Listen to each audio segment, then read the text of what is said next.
I'd like to welcome everybody to Season 3 of Check Your Shelf. We've got the Orwellian double feature. We're going to start it off with Animal Farm and then follow it up with 1984, a back-to-back set of certified heaters. In this season, we're going to discuss how absolute power can completely and totally destroy a man. We're going to discuss how the bourgeois class always wants to keep down the working class. And we're going to discuss why the government, the state, the man does not care about you. This book was banned in the United States for being pro-communism. This book was banned in the United Arab Emirates in 2012 for being un-Islamic. Printers in the UK were discouraged from printing it in order to not emblazon the USSR. But it's not banned here. Not on Check Your Shelf. Because that's what we do. We read what they don't want us to read. And it's better that way. So I'm gonna have to ask you to go check your shelf. Oh man, what's good, baby? Back again for another action-packed episode of reading a book to your homies. The least I could do. I'm trying to make y'all get smarter, you know what I'm saying? We're on episode 21 of Check Your Shelf. I put out 2 last week. Planned one for the Monday so y'all wouldn't miss an episode, you know. I'm professional like that. It's no big deal. Trying to hang in the game while I move states and got everything set up now. It looks great. You can't tell shit because I use a green screen, but whatever. Episode 21. Been doing this for a minute now. And we're reading Animal Farm. Brilliant little kind of cartoony, childlike look into communism through the eyes of some farm animals, and things are getting heated, man. In the last episode, the leader, Napoleon, has given himself the formal title of leader. We got a seesaw of hatred kind of going back and forth between the two rival farms. And the hatred is kind of just based on who's prospected to buy the lumber from the windmill so that they can take that money in exchange for the machinery needed to run said windmill. Mr. Frederick buys the lumber, so he's going to wind up being the good guy in this story, all just because of Napoleon's insistence, right? So Mr. Frederick buys the lumber and Napoleon insists on receiving cash, despite the farmer's desire to pay with a check. Smart thinking on the pig's part, right? Maybe not. Maybe you didn't listen to that episode, but those dollar bills was fake. We also found a hidden case of whiskey that nobody knew about, and a couple people got a little drunk and shit the bed, so to speak, I guess. And then we saw, you know, the least favorite of all time, Squealer, changing a couple of the commandments. They got busted. Whether or not the animals were smart enough to recognize that was what happened, that's what was happening, will be seen probably in this chapter here. But yeah, man, feel free to hop in the Discord and chit chat about the book with us, or you know, about anything else. You know, shit, Magic the Gathering, fucking keyboards. Apparently, my Discord loves talking about clickety clackety keyboards. Doesn't make sense to me, but you know, whatever have you, there's something for everybody. So come hang out, come watch me stream, twitch.tv/Ascend.Create. We're streaming Smash Bros, multiverses, retro games, shit. Might even do some like Loop Daddy shit. We got, you know, I'm living with a producer now. We might just make some live music for y'all. So if that sounds interesting, check all that out. It'll be in the link tree and in the description of every video. So all the shameless plugging out of here, man. Let's hop into this bitch. Chapter 9. You can read along on YouTube if you don't have the book. Another reason to follow me, and everything is okay. Chapter 9. Fuck with y'all, baby. Blah. Well, you know, just to kind of help everybody readjust to where we left last episode. You know, we found Squealer up there changing some commandments. The dogs immediately made a ring around Squealer and escorted him back to the farmhouse as soon as he was able to walk. None of the animals could form any idea as to what this meant, except old Benjamin, who nodded his muzzle with a knowing air and seemed to understand but would say nothing. But a few days later, Muriel, reading over the 7 commandments to herself, noticed that there was yet another of them which the animals had remembered wrong. They had thought the 5th commandment was, "No animal shall drink alcohol," but there were 2 words that they had forgotten. Actually, the commandment read, No animal shall drink alcohol to excess. So we've got some sneaky undermining from Napoleon in the with the sale of the lumber, and the lying about Snowball, and perhaps even killing some hens and things like that, and just blaming it on Snowball being the boogeyman. But we also have some espionage between Napoleon and Squealer, because it's obvious that he can't be doing it behind Napoleon's back lest he get murdered himself, assassinated himself. So I mean, Squealer's out here being sneaky at Napoleon's accord. He was the one who got drunk. So anyway, chapter 9. Boxer's split hoof was a long time in healing. They had started the rebuilding of the windmill the day after the victory celebrations were ended. Boxer refused to take even a day off of work, and made it a point of honor not to let it be seen that he was in pain. In the evenings, he would admit privately to Clover that the hoof troubled him a great deal. Clover treated the hoof with poultices of herbs which she prepared by chewing them, and both she and Benjamin urged Boxer not to work less. Fuck, let's ribbity already. 5-10 minutes in, let's ribbity this shit already, bro. Clover treated the hoof with poultices of herbs which she prepared by chewing them, and both she and Benjamin urged Boxer to work less hard. A horse's lungs do not last forever, she said to him. But Boxer would not listen.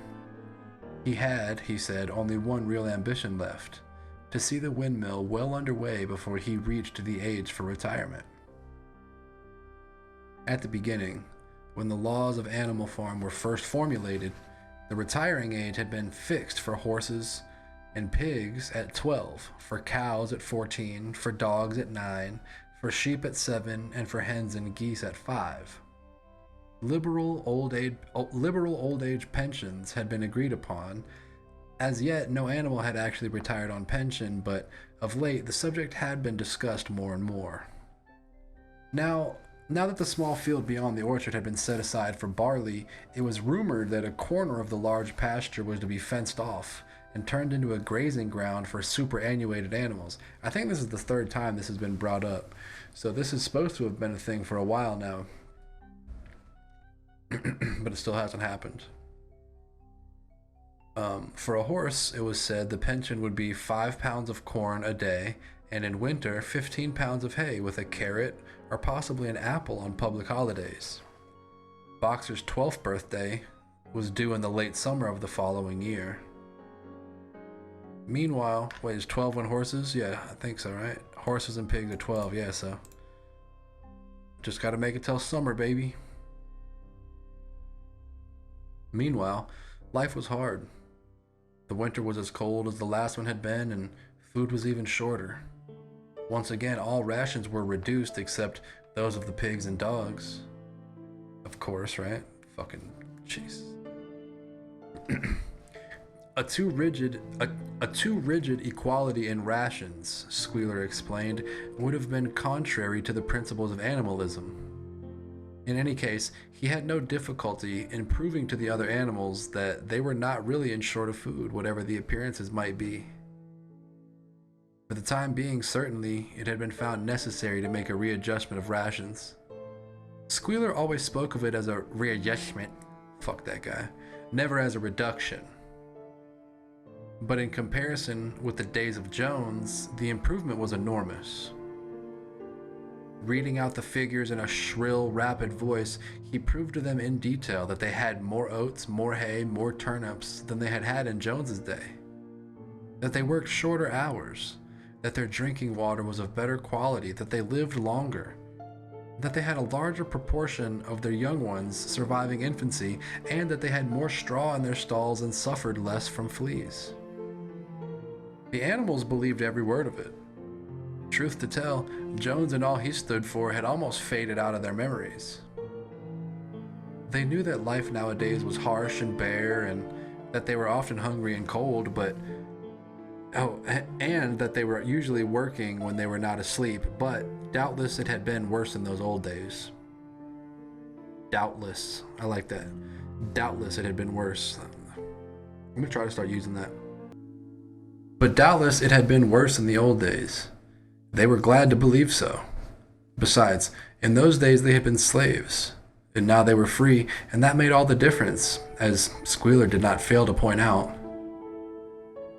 There were many more mouths to feed now. In the autumn, the 4 sows had all littered about simultaneously, producing 31 young pigs between them. The young pigs were piebald, and as Napoleon was the only boar on the farm, it was possible to guess at their parentage. Napoleon out here fucking, bro. It was announced that later, when bricks and timber had been purchased, a schoolroom would be built in the farmhouse garden. Gee, I wonder who the only people allowed in the farmhouse, in the school are gonna be. Gee, I wonder. For the time being, the young pigs were given their instruction by Napoleon himself in the farmhouse kitchen. They took their exercise in the garden and were discouraged from playing with the other young animals. About this time, too, it was laid down as a rule that when a pig and any other animal met on the path, the other animal must stand aside. And also that all pigs of whatever degree were to have the privilege of wearing green ribbons on their tails on Sunday. Which is like fundamentally against one of the commandments of animalism, like you're not supposed to wear human clothing.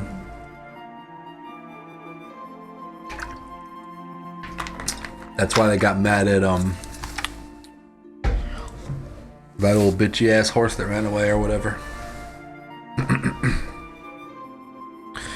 The farm had had a fairly successful year, but was still short of money. There were the bricks, sand, and lime for the schoolroom to be purchased, and it would also be necessary to begin saving up again for the machinery for the windmill. Then there were lamp oil and candles for the house, sugar for Napoleon's own table. He forbade this to other pigs on the ground that it made them fat. And all the usual replacements such as tools, nails, string, coal, wire, scrap iron, and dog biscuits. A stump of hay and the part of potato crop were sold off, and the contract for eggs was increased to 600 a week, so that year the hens barely hatched enough chicks to keep their numbers at the same level. Rations reduced in December were reduced again in February, and lanterns in the stalls were forbidden to save oil. But the pigs seemed comfortable enough, and in fact were putting on weight, if anything. One afternoon in late February, a warm, rich, appetizing scent, such as the animals had never smelt before, wafted itself across the yard from the little brew house which had been disused in Jones's time, and which stood beyond the kitchen. Someone said it was the smell of cooking barley. Dude, are they in there brewing beer right now? I guarantee you they're in there making beer. I thought that when they had mentioned that it was going to be, I might have mentioned it in the episode. Sorry, I just cracked my knuckles into the mic. I think I might have remembered bringing that up last time when they mentioned that it was going to be used for barley now. I was like, oh, he just got drunk and now they're going to make a barley field? Come on, man, it's too convenient. The animals sniffed the air hungrily and wondered whether a warm mash was being prepared for their supper, but no warm mash appeared. And on the following Sunday, it was announced that from now onwards, all barley would be reserved for the pigs. The field beyond the orchard had already been sown with barley, and the news soon leaked out that every pig was now receiving a ration of a pint of beer daily, with half a gallon for Napoleon himself, which was always served to him in the Crown Derby soup tureen. What a pig, am I right? But if there were hardships to be borne, they were partly offset by the fact that life nowadays had a greater dignity than it had had before. There were more songs, more speeches, more processions. Napoleon had commanded that once a week there should be held something called a spontaneous demonstration, the object of which was to celebrate the struggles and triumphs of Animal Farm. At the appointed time, the animals would leave their work and march around the precincts of the farm in military formation, with the pigs leading, then the horses, then the cows, then the sheep, and then the poultry. The dogs flanked the procession, and at the head of all marched Napoleon's black cockerel. Napoleon's big black cockerel. Boxer and Clover always carried between them a green banner marked with the hoof and the horn, and the caption, "Long live Comrade Napoleon." Afterwards, there were recitations. If you're gonna recite a poem, they're recitations, whatever. Who cares? No one cares. Move on. This is boring. Afterwards, they were recite. Fuck! It's stumbling me up again. Grow up. Afterwards, there were recitations of poems composed in Napoleon's honor, and a speech by Squealer giving particulars of the latest increases in the production of foodstuffs. And on occasion, a shot was fired from the gun. The sheep were the greatest devotees of the spontaneous demonstration, and if anyone complained, a few animals sometimes did when no pigs or dogs were near, that they wasted time. And if anyone complained that get out of here, don't do a fucking whole sentence in between us. And if anyone complained that they wasted time and meant a lot of... I hate this sentence. This is the worst sentence I've ever had to read. The sheep were the greatest devotees of the spontaneous demonstration, and if anyone complained that they wasted time and meant a lot of standing about in the cold, the sheep were sure to silence them with a tremendous bleating of 4 legs good, 2 legs bad. So anyway, what I would say is, if anyone complained that they wasted time and spent a lot of time, if they wasted and spent a lot of time standing about in the cold, something like that, like what, and meant a lot of standing about in the cold, who the fuck writes like that? Ugh. Disgust me. They were going to silence them with 4 legs good, 2 legs bad, but by and large, the animals enjoyed these celebrations. They found it comforting to be reminded that, after all, they were truly their own masters, and that the work they did was for their own benefit. So that with the songs, the processions, Squealer's lists of figures, the thunder of the gun, the crowing of the cockerel, and the fluttering of the flag, they were able to forget that their bellies were empty, at least part of the time. I would like to make the parallel, the comparison to America there with the fact that we get so distracted in our TV and our high-speed internet and our concerts and our Marvel movies and whatever have you. Sometimes we get so distracted by the glitz and the glam that we're kind of complacent in the way that the country is falling apart.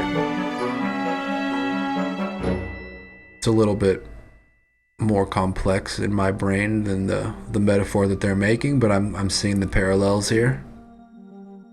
So, do with that what you will. In April, Animal Farm was proclaimed a republic, and it became necessary to elect a president. There was only one candidate, Napoleon, who was elected unanimously. On the same day, it was given out that fresh documents had been discovered which revealed further details about Snowball's complicity with Jones.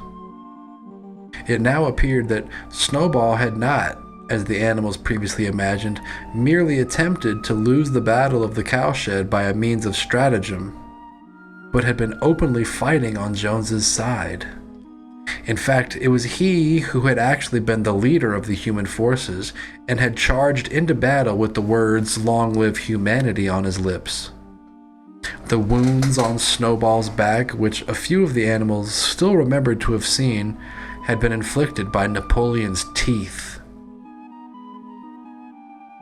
So when your populace is dumb enough that they can't remember most things, it's kind of really easy to trick them into believing something completely different.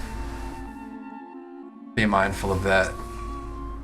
as we go forward in our own lives, but as well as when you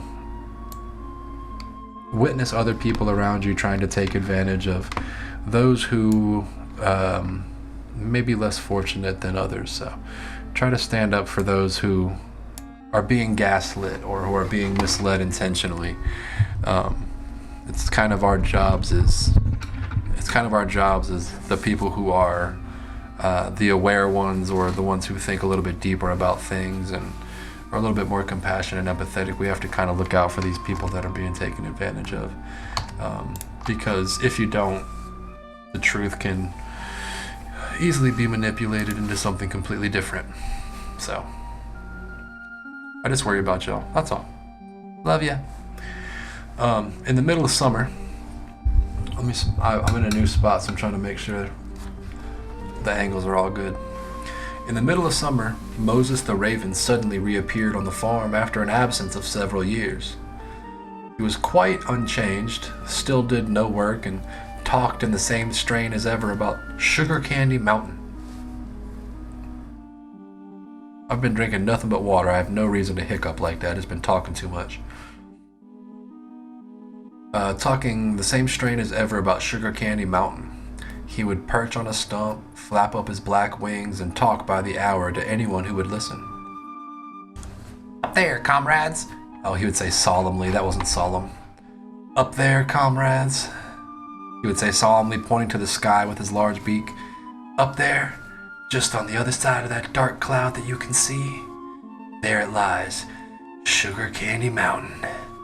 That happy country where we poor animals shall rest forever from our labors. He even claimed to have been there on one of his higher flights, and on one of his higher flights. Interesting, don't you? I wonder if height matters to a bird. That's just got my brain twitching a little bit. It's all length to them, right? It's all distance, whether it's up or forward if they're flapping. Maybe not. Maybe I'm dumb. I'm not a bird scientist, okay? I do have a degree in aviation law, but alright, sorry.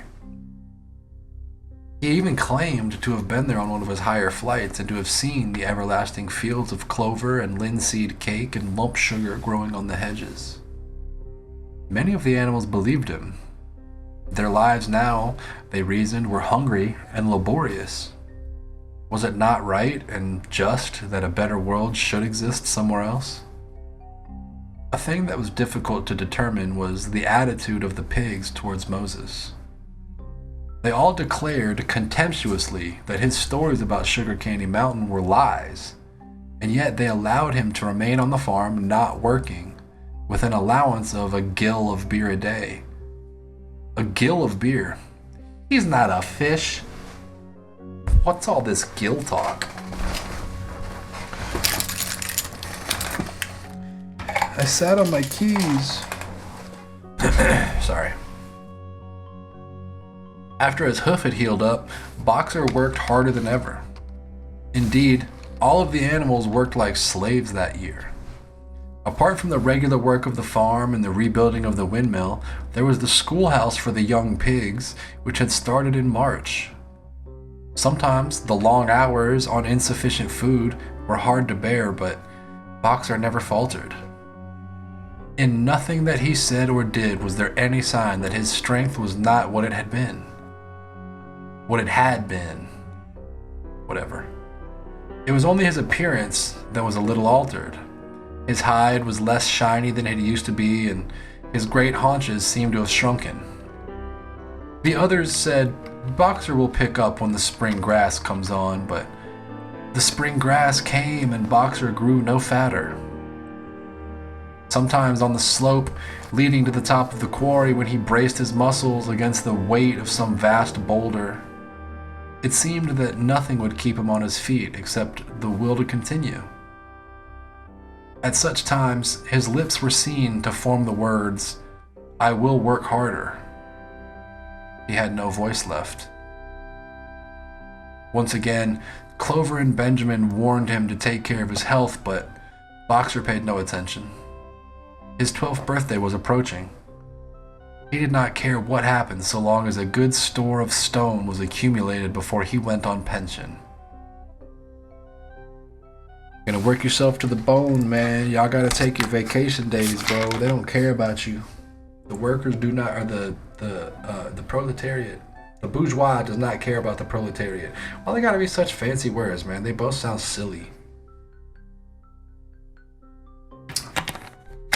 Why did that big white light show up when I took a drink?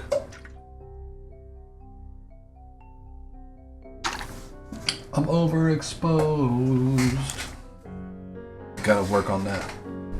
Gotta fix that lighting issue. If you're watching on YouTube, I'm sorry if I blinded you. If you're not, you should be. Like and subscribe. Blah. Where we at?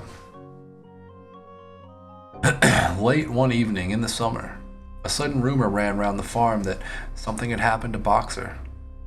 He had gone out alone to drag a load of stone down to the windmill, and sure enough, the rumor was true. A few minutes later, 2 pigeons came racing in with the news. Boxer has fallen. He's lying on his side and he can't get up. About half the animals on the farm rushed out to the knoll where the windmill stood. There lay Boxer, between the shafts of the cart, his neck stretched out, unable even to raise his head. His eyes were glazed, his sides matted with sweat. A thin stream of blood had trickled out of his mouth. Clover dropped to her knees at his side. Boxer, how are you? It is my lung. It does not matter. I think you will be able to finish the windmill without me.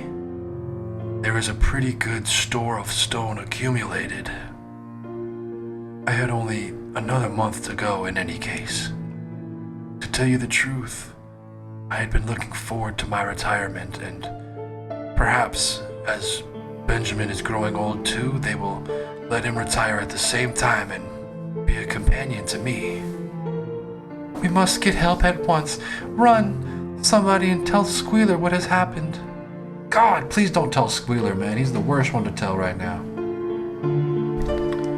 All the other animals immediately raced back to the farmhouse to give Squealer the news. Only Clover remained, and Benjamin, who lay down at Boxer's side and, without speaking, kept the flies off of him with his long tail.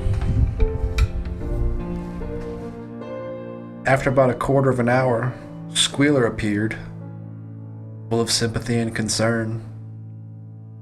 He said that Comrade Napoleon had learned with the very deepest distress of this misfortune to one of the most loyal workers on the farm and was already making arrangements to send Boxer to be treated at the hospital at Willingdon.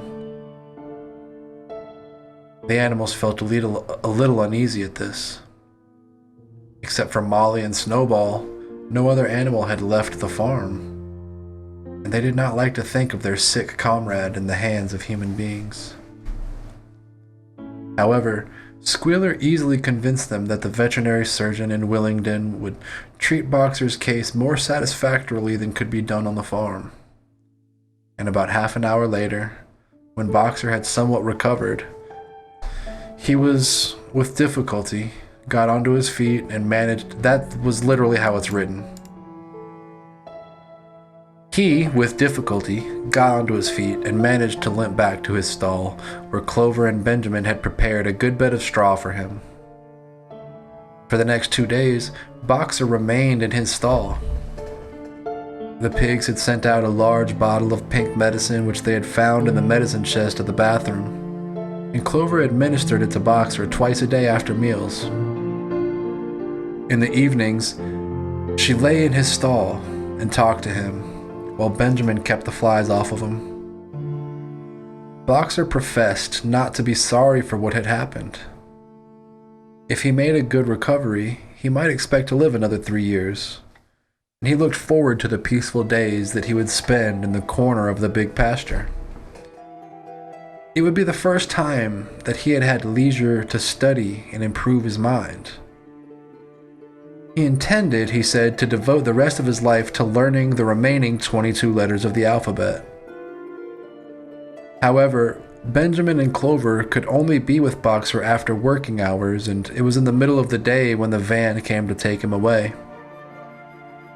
The animals were all at work, weeding turnips under the supervision of a pig, when they were astonished to see Benjamin come galloping from the direction of the farm buildings, braying at the top of his voice. It was the first time that they had ever seen Benjamin excited. Indeed, it was the first time anyone had seen him gallop. Quick, quick, come at once. They're taking Boxer away. Without waiting for orders from the pig, the animals broke off work and raced back to the farm buildings. Sure enough, there in the yard was a large, closed van drawn by 2 horses, with lettering on its side, and a sly-looking man in a low-crowned bowler hat sitting on the driver's seat, and Boxer's stall was all empty. The animals crowded round the van. "Goodbye, Boxer! Goodbye," they chorused. "Fools! Fools!" shouted Benjamin, prancing round them and stamping the earth with his small hooves. "Fools! Do you not see what is written on the side of that van?" That gave the animals pause, and there was a hush. Muriel began to spell out the words, but Benjamin pushed her aside, and in the midst of a deadly silence, he read, "Alfred Simmons, horse slaughterer and glue boiler, Willingdon, dealer in hides and bone meal, kennels supplied." Do you not understand what this means? They're taking Boxer to the knackers. A cry of horror. That's so funny though. Is that? I wonder if that was a real job title in these times. Horse slaughterer and glue boiler. That's such a good fucking job title.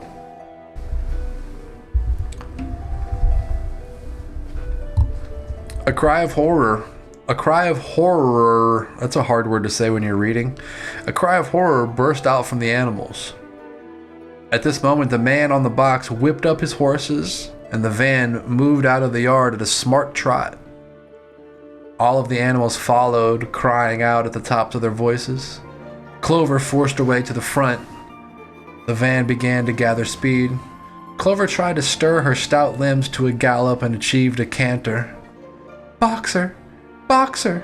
she cried, and at this moment, as though he had heard the uproar outside, Boxer's face, with the white stripe down his nose, appeared at the small window of the back of the van. "Boxer!" she cried in a terrible voice. "Boxer! Get out quickly! They're taking you to your death!" All the animals took to the cry of, "Get out, Boxer! Get out!" But the van was already gathering speed and drawing away from them.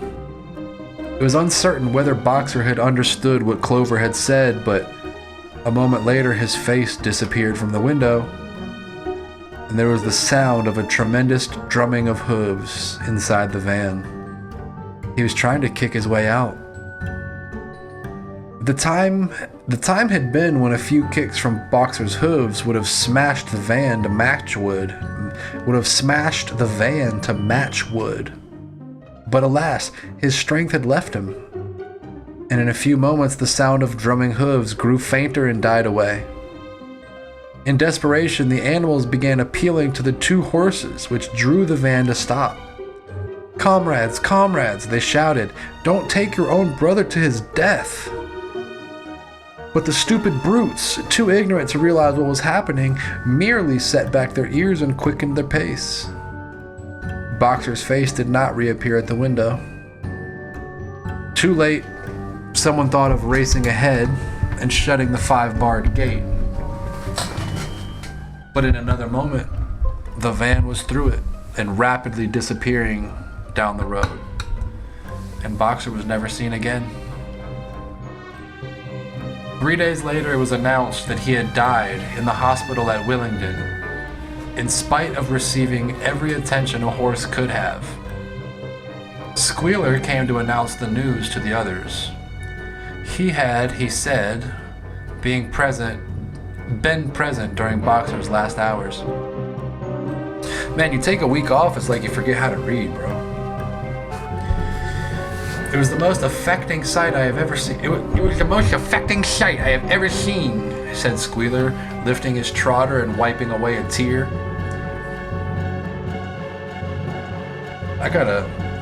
My head's getting cut off. Oh no.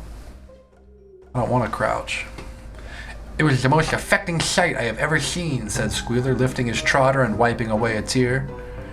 I was at his bedside at the very last, and at the end, almost too weak to speak, he whispered in my ear that his sole sorrow was to have passed on before the windmill was finished.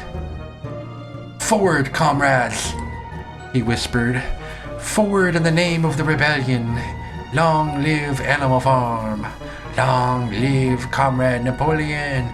Napoleon is always right. Those were his very last words, comrades.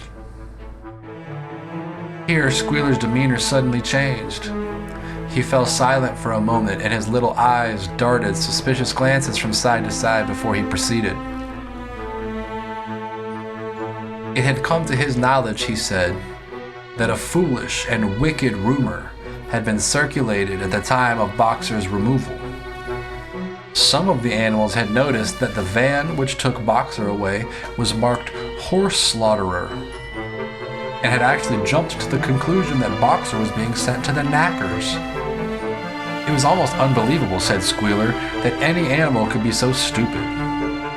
Surely, he cried indignantly, whisking his tail and skipping from side to side. Surely they knew that their beloved leader, Comrade Sure, fuck me. 2 ribbities in a one episode? What's happening? It was almost unbelievable, said Squealer, that any animal could be so stupid. Surely, he cried indignantly, whisking his tail, skipping from side to side. Surely they knew that their beloved leader, Comrade Napoleon, better... Why, where does that? I keep saying that's not, I'm fucking up the whole sentence that way. Surely they knew their beloved leader, Comrade Napoleon, better than that. What? Am I dumb? Did I read it right 9 times in a row and it just sounds funny? Surely they knew their beloved leader, Comrade Napoleon, better than that. But the explanation was very simple. The van had previously been the property of the knacker and had been bought by the veterinary surgeon who had not yet painted the old name out. That was how the mistake had arisen. And the animals were enormously relieved to hear this. And when Squealer went on to give further graphic details of Boxer's deathbed, the admirable care he received, and the expensive medicines for which Napoleon had paid without a thought as to their cost, their last doubts disappeared. And the sorrow that they had felt for their comrade's death was tempered by the thought that at least he died happy. Napoleon himself appeared at the meeting on the following Sunday morning and had pronounced a short oration in Boxer's honor. It had not been possible, he said, to bring back their lamented comrade's remains for an interment on the farm, but he had ordered a large wreath to be made from the laurels in the farmhouse garden and sent down to be placed on Boxer's grave. And see, but where is Boxer's grave? Hopefully it's on the farm, but I mean that's like another thing that like these it's just an empty bit of symbolism that the animals can't check on. We're just taking him for his word that he's doing these nice things, and it's enough to trick these fucking animals.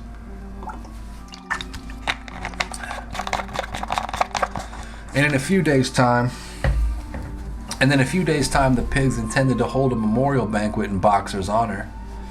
Napoleon ended his speech with a reminder that Boxer's 2 favorite maxims, "I will work harder," and "Comrade Napoleon is always right." Maxims, he said, which every animal would do well to adopt as his own. On the day appointed for the banquet, a grocer's van drove up from Willingdon and delivered a large wooden crate at the farmhouse. That night, there was the sound of uproarious singing, which was followed by what sounded like a violent quarrel and ended at about 11 o'clock with a tremendous crash of glass. No one stirred in the farmhouse before noon on the following day, and the word went round that somewhere or other, the pigs had acquired the money to buy themselves another case of whiskey. Damn, did anybody else get tricked into thinking that we was going to have some groceries for these fucking animals. On the day appointed for the banquet, a grocer's van drove up and delivered a large wooden crate. That night, excuse me, I just burped a little bit. That night, there was a sound of uproarious singing, which was followed by the violent quarrel. So, like, for the first, like, half a paragraph there, I was like, oh shit, they about to eat good. Let's go.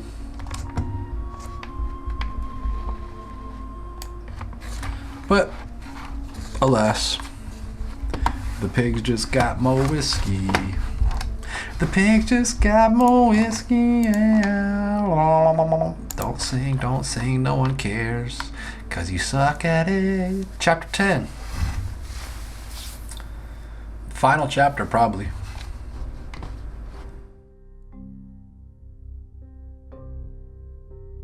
Yep. Had to check. Final chapter. Chapter 10. Years passed. The seasons came and went. The short animal lives fled by. A time came when there was no one who remembered the old days before the rebellion, except Clover, Benjamin, Moses the raven, and a number of the pigs. Muriel was dead. Bluebell, Jesse, and Pincher were dead.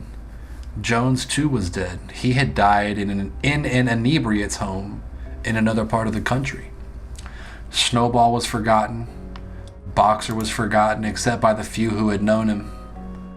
Clover was an old, stout mare now, stiff in the joints and with a tendency to rheumy eyes. Is that like rheumatoid arthritis, but in the eyes? Do we really bring out Dr. Goog in the final chapter of the book? Hey, Dr. Goog, what do you need to know there, buddy? Well, I don't know. You're going to make my fucking subconscious type Dr. Goog? Nope. You actually copied and pasted it perfectly fine. Look at you, dude. If someone has rheumy eyes, their eyes are red and watery, usually because they're very ill or old. So it's just old people eyes. That's cool. Cool beans. Muriel got some old people, fucking Clover got some old people eyes. She was 2 years past the retiring age, but in fact, no animal had ever actually retired. The talk of setting aside a corner of the pasture for superannuated animals had long since been dropped. Napoleon was now a mature boar of 24 stone. Squealer was so fat that he could with difficulty see out of his eyes. Only old Benjamin was much the same as ever, except for being a little grayer around the muzzle, and since Boxer's death, more morose and more taciturn than ever. Fucking vocabulary words I've never heard of coming out. There were many more creatures on the farm now, though the increase was not so great as had been expected in the earlier years.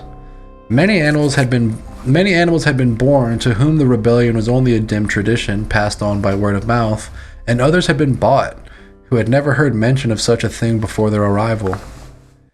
The farm possessed 3 horses now besides Clover. They were fine, upstanding beasts, willing workers and good comrades, but very stupid. None of them proved able to learn the alphabet beyond the letter B. They accepted everything that they were told about the rebellion and the principles of animalism, especially from Clover, for whom they had almost a filial respect, but it was doubtful whether they understood very much of it. The farm was more prosperous now and better organized. It had even been enlarged by 2 fields which had been bought from Mr. Pilkington.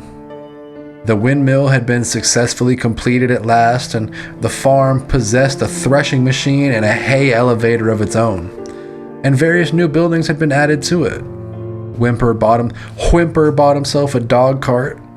The windmill, however, had not, after all, been used for generating electrical power. It was used for milling corn, and it brought in a handsome money profit. So the reason why that's significant is because when they were talking about the benefits, this stupid mic has been blocking my sexy beard and face. The reason why that's significant is because when they were talking about building the windmill, they were talking about it generating electricity so that it would make their work a lot easier.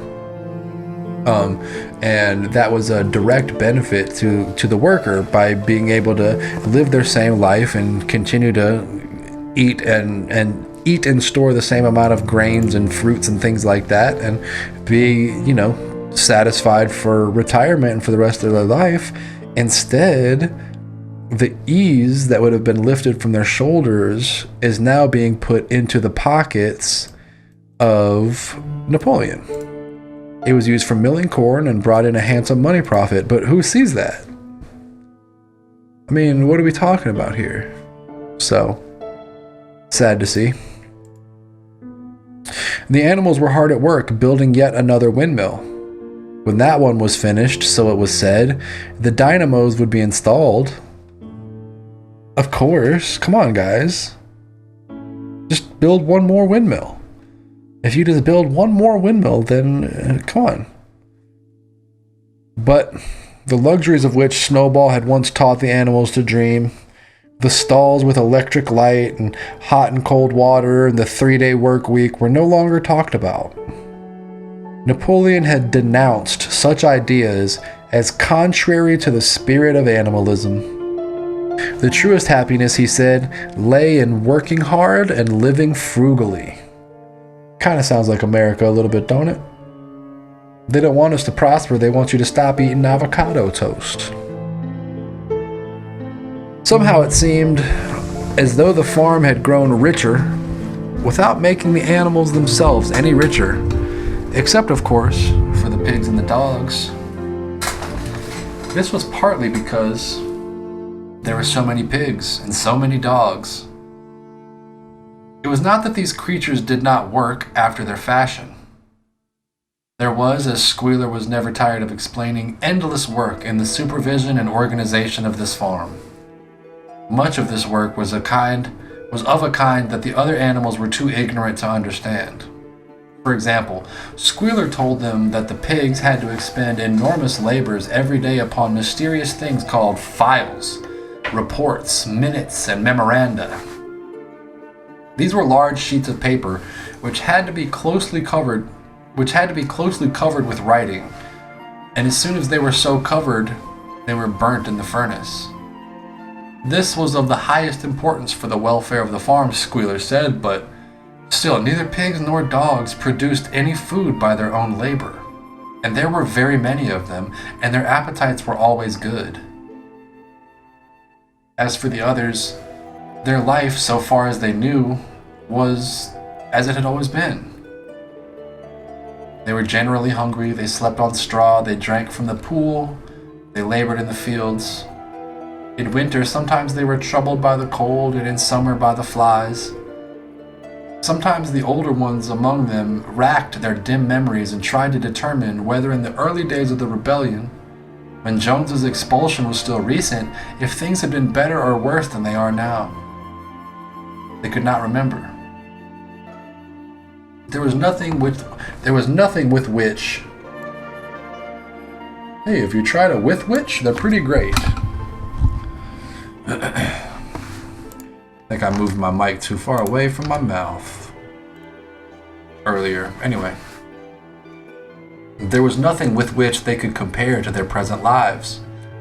They had nothing to go upon except Squealer's lists of figures, which invariably demonstrated that everything was getting better and better. See, that's the problem with these little lists that are made by the people directly in control of the Witchadidger. I can't think of the right word I'm looking for, and I'm trying to do something on this other screen at the same time, so I'm going to call it a Witchadidger, and you're going to like it. But these lists that are formed by, management and the people in charge of the data, I mean, what do we do? I mean, you're kind of forced to take their word for it if you can't interpret the data yourself. And that's like why it's important to really branch out on the things that you are trying to learn about. You really need to take in more than just one source of information, for sure. Squealer's list of figures which invariably demonstrated everything was getting better and better. The animals found the problem insoluble. In any case, they had little time for speculating on such things now. Only old Benjamin professed to remember every detail of his long life, and to know that things never had been nor ever could be much better or much worse. Hunger, hardship, and disappointment being, so he said, the unalterable law of life. I'm not sure. I really did kind of agree with Benjamin at the start of the book, and he seemed like one of the more rational and reasonable animals. But now I'm not so sure what they're alluding to with that paragraph. And yet the animals never gave up hope.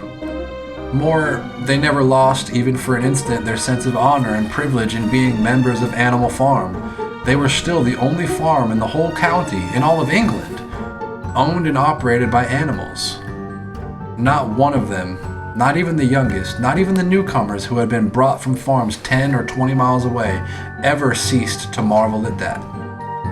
And when they heard the gun booming and saw the green flag fluttering at the masthead, their hearts swelled with imperishable pride, and the talk turned always towards the old heroic days, the expulsion of Jones, the writing of the 7 Commandments, the great battles in which the human invaders had been defeated.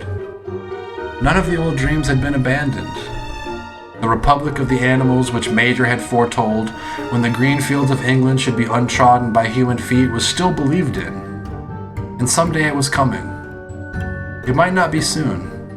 It might not be within the lifetime of any animal now living, but it was still coming. Even the tune of Beasts of England was perhaps hummed secretly here and there. At any rate, it was a fact that every animal on the farm knew it, though no one would have dared to sing it aloud. It might be that their lives were hard and that not all of their hopes had been fulfilled, but they were conscious that they were not as other animals. If they went hungry, it was not from feeding tyrannical human beings. If they worked hard, at least they worked for themselves. No creature among them went upon 2 legs. No other creature called any other creature master. All animals were equal.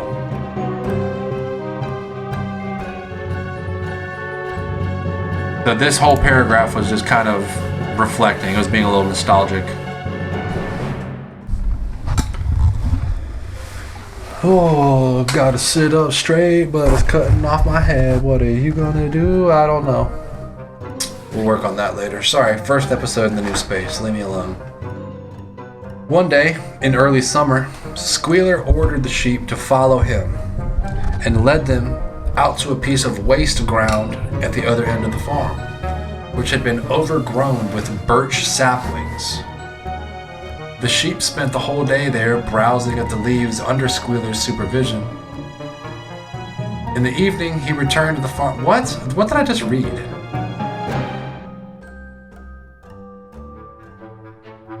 The sheep spent the whole day there browsing at the leaves? What does that even mean? Whatever. So there's birch saplings and they're browsing at the leaves. What the fuck is that? That's such a... Anyway. In the evening, he returned to the farmhouse himself, but as it was warm weather, told the sheep to stay where they were. It ended by their remaining there for a whole week, during which time the other animals saw nothing of them. Squealer was with them for the greater part of every day.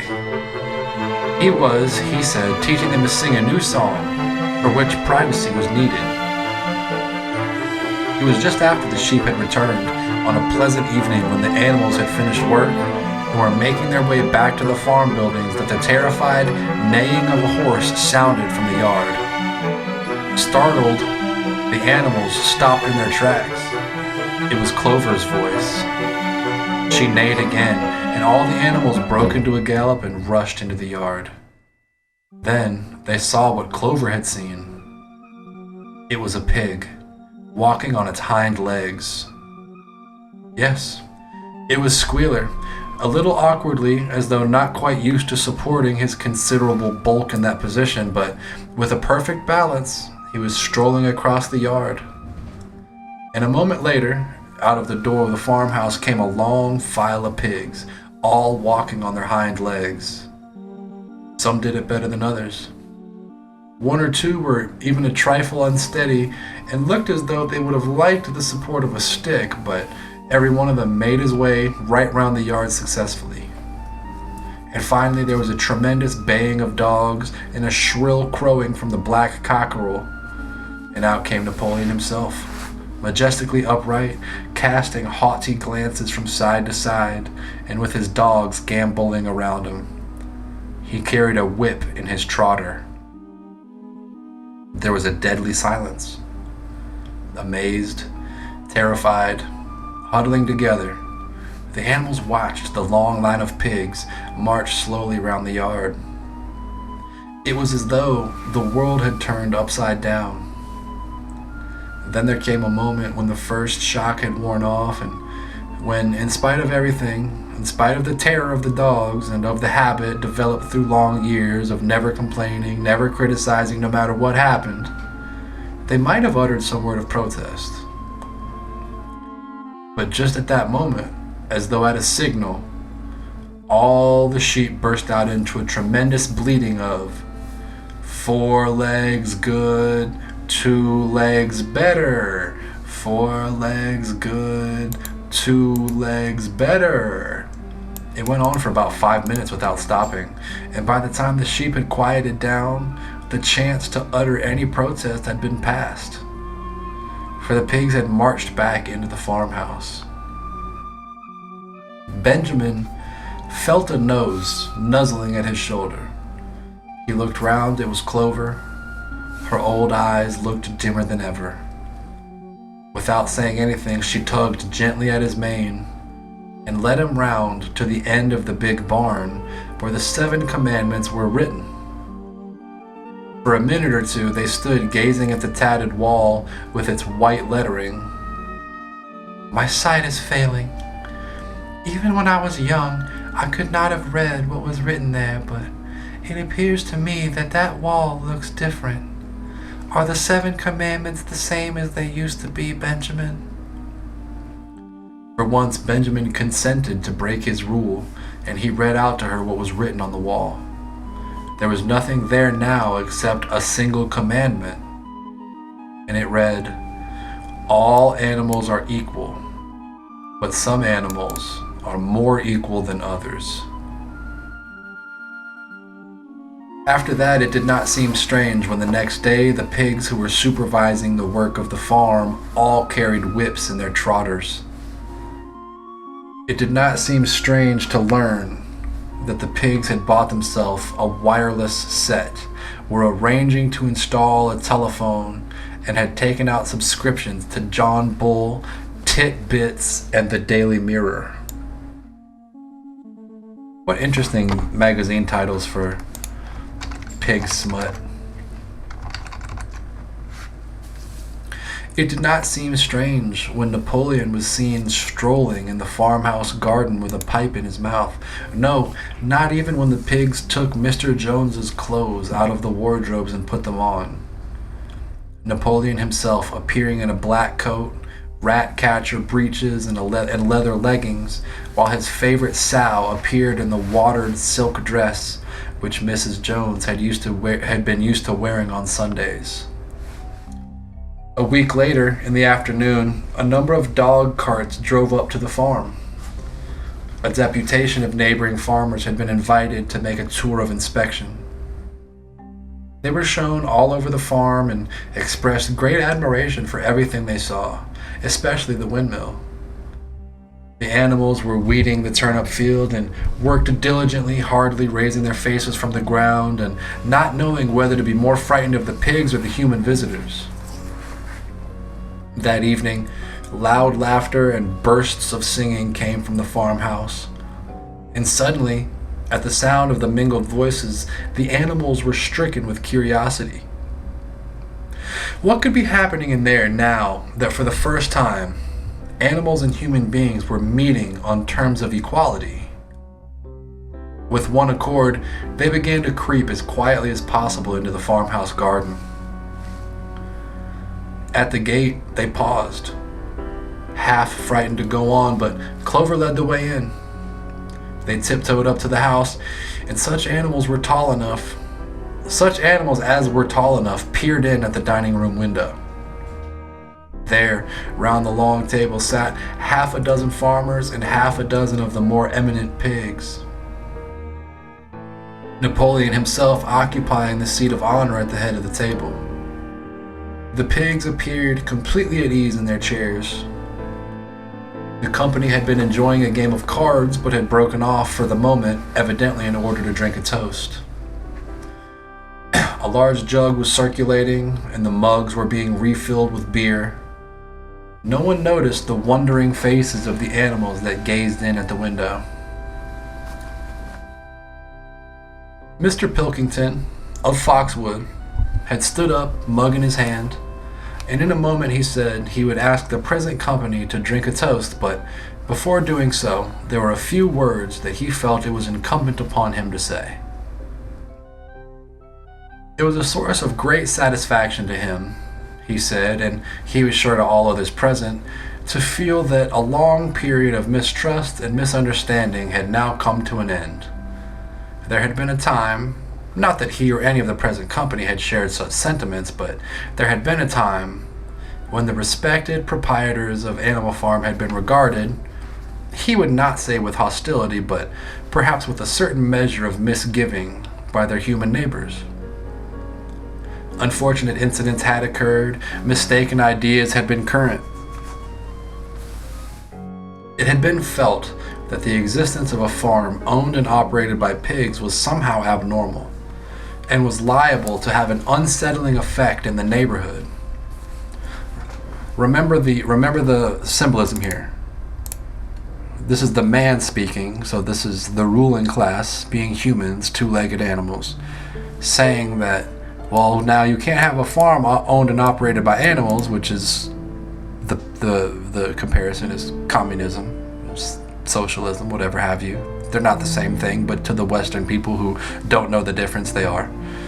And it will have an unsettling effect in the neighborhood. So we can't have these ideas going throughout the country lest, you hurt our bottom line. Come on now.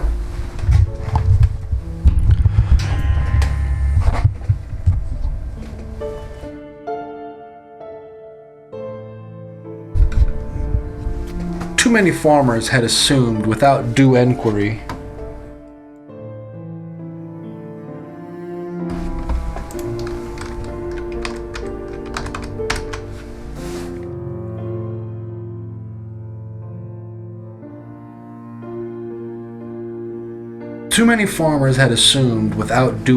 that on such a farm a spirit of license and indiscipline would prevail. They had been nervous about the effects upon their own animals, or even upon their human employees, but all such doubts were now dispelled. Today, he and his friends had visited Animal Farm and inspected every inch of it with their own eyes. And what did they find? Not only the most up-to-date methods, but a discipline and an orderliness which should be an example to all farmers everywhere. He believed that he was right in saying that the lower animals on Animal Farm did more work and received less food than any animals in the country. Indeed, he and his fellow visitors today had observed many features which they intended to introduce on their own farms immediately.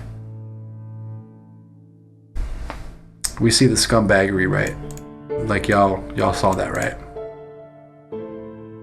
He would end his remarks, he said, by emphasizing once again the friendly feelings that subsisted and ought to subsist between Animal Farm and its neighbors. Between pigs and human beings, there was not and there need not be any clash of interests whatsoever. Their struggles and their difficulties were one. Their struggles and their difficulties were one. Was not the labor problem the same everywhere? I hate the way old British people write. Was not the labor problem the same everywhere? Here it became apparent that Mr. Pilkington was about to spring some carefully prepared witticism on the company, but for a moment he was too overcome by amusement to be able to utter it.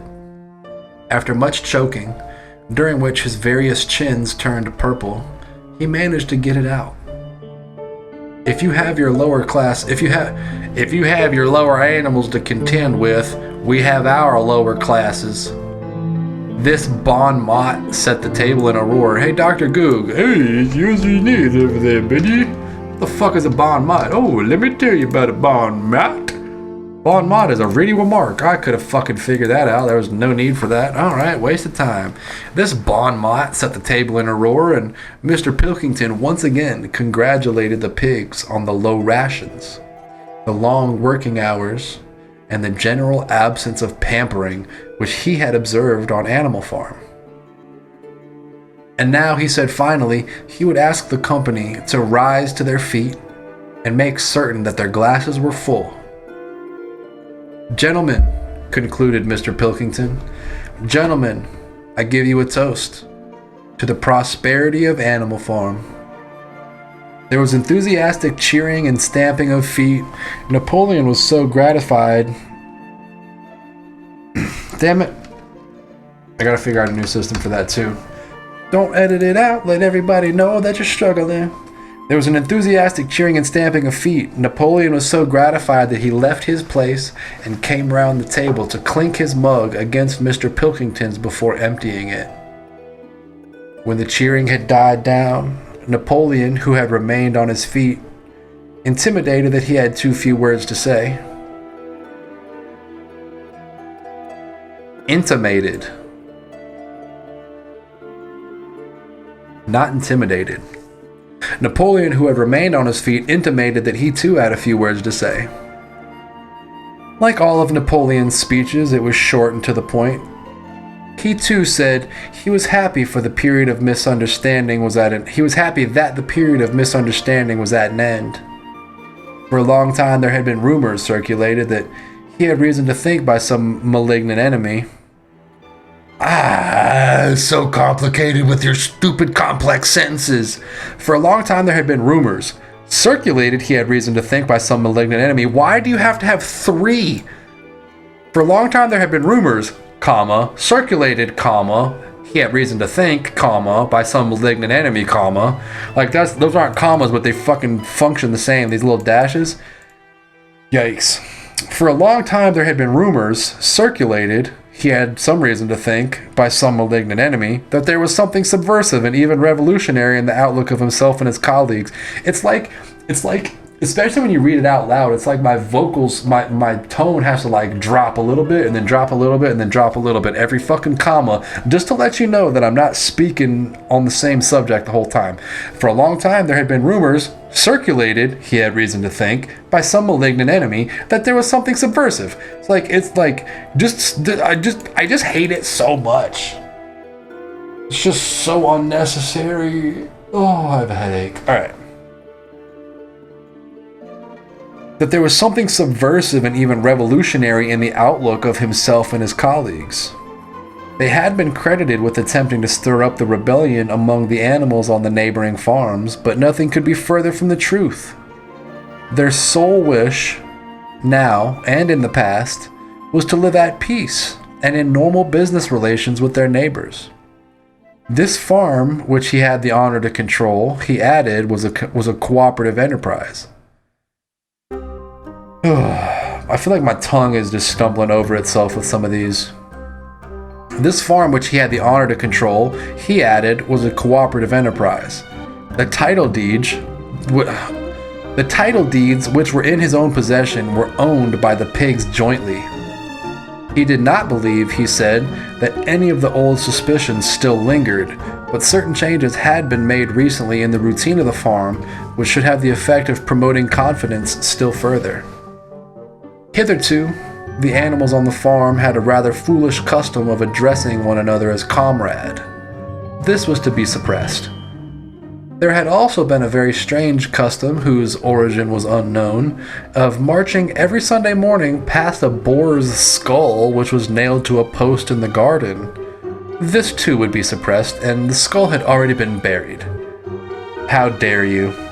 That was major. I'm so mad. His visitors might have observed, too, the green flag which flew from the masthead. If so, they would perhaps have noticed that the white hoof and horn, with which it had been previously marked, had now been removed. It would be a plain green flag from now onwards. He had only one criticism, he said, to make of Mr. Pilgrim's. Mr. Pilgrims, come on, man. Just read the English words that are on the screen. We only got 3 pages left, too. And it's getting worse. It's getting worse and worse, you guys. He had only one criticism, he said, to make of Mr. Pilkington's excellent and neighborly speech. Mr. Pilkington had referred throughout to Animal Farm. He could not, of course, know, for he, Napoleon, we got another one. He could not, of course, know, for he, Napoleon, was now only the first time announcing it, that the anime had been a farm. Oh, it's so irritating. Who writes like that? He could not, of course, know that the name Animal Farm had been abolished. That's the whole sentence. The fucking middle part describing who's fucking saying it is longer than the sentence that's being said. It's crazy to me. He had only one criticism to make of Mr. Pilkington's excellent and neighborly speech. Mr. Pilkington had referred throughout to Animal Farm. He could not, of course, know, for he, Napoleon, was only now for the first time announcing it, that the name Animal Farm had been abolished. What a terrible sentence. I swear to God, it's the worst trend in this entire fucking book. I'm so angry about it. Anyway. Henceforth, the farm was to be known as the Manor Farm, which he believed was its correct and original name. Gentlemen, concluded Napoleon, I will give you the same toast as before, but in a different form. Fill your glasses to the brim. Gentlemen, here is my toast to the prosperity of the Manor Farm. There was the same hearty cheering as before, and the mugs were emptied to the dregs. But the animals outside gazed at the scene. It seemed to them that some strange thing was happening. What was it that had altered in the faces of the pigs? Clover's old dim eyes flitted from one face to another. Some of them had 5 chins, some had 4, some had 3, but what was it that seemed to be melting and changing? Then the applause having come to an end, the company took up their cards and continued the game that had been interrupted, and the animals crept silently away. But they had not gone 20 yards when they stopped short. An uproar of voices was coming from the farmhouse. They rushed back and looked through the window again. Yes, a violent quarrel was in progress. Come on, guy! Come on, guy! Come on, you could do it, guy!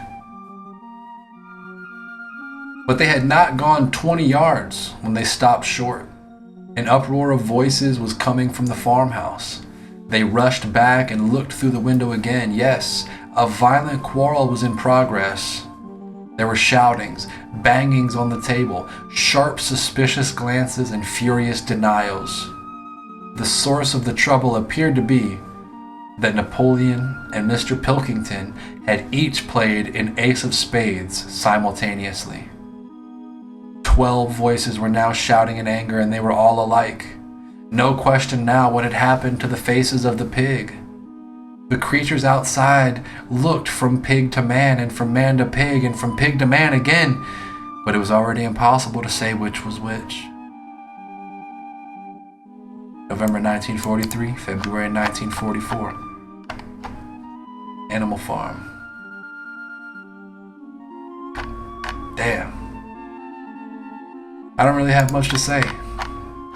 I think the ending was quite succinct, and I think that especially as we were wrapping it up, I was able to kind of compare and contrast what the metaphors might have meant. So let's keep singing Beasts of England, I suppose would be the best way to say it. But the game ain't over. Don't let these pigs turn to men. We can still save them. I don't know, man. Fuck. That's just, I don't know. I'm almost speechless a little bit too. It's like, sorry about the audio inconsistencies. I'll probably put a little stinger at the beginning to let y'all know that it's going to be crazy a little bit. But man, I had such a good time reading this book with y'all. We're going to jump into another George Orwell book next week. We're going to start 1984. Shit, man. That one's gonna be a little bit more serious and in depth than this one. A little bit more capable of diving into. I don't know, man. He was really going into in depth into some shit that didn't need to be in this one, but this was kind of a short little introduction to what 1984 is kind of all about. So, down with the man, government, the man. The proletariat is just trying to keep you down. The bourgeois. Fuck, I did it again. I did that twice this episode. Proletariat sounds like it's more fancy than bourgeois. No, it doesn't. I'm just dumb. Anyway, love you guys. If you love the dumbness, fucking buy me a dress and make me put it on or something. I don't know. Did I say that? If I said be it, fuck. What a terrible outro. Bye.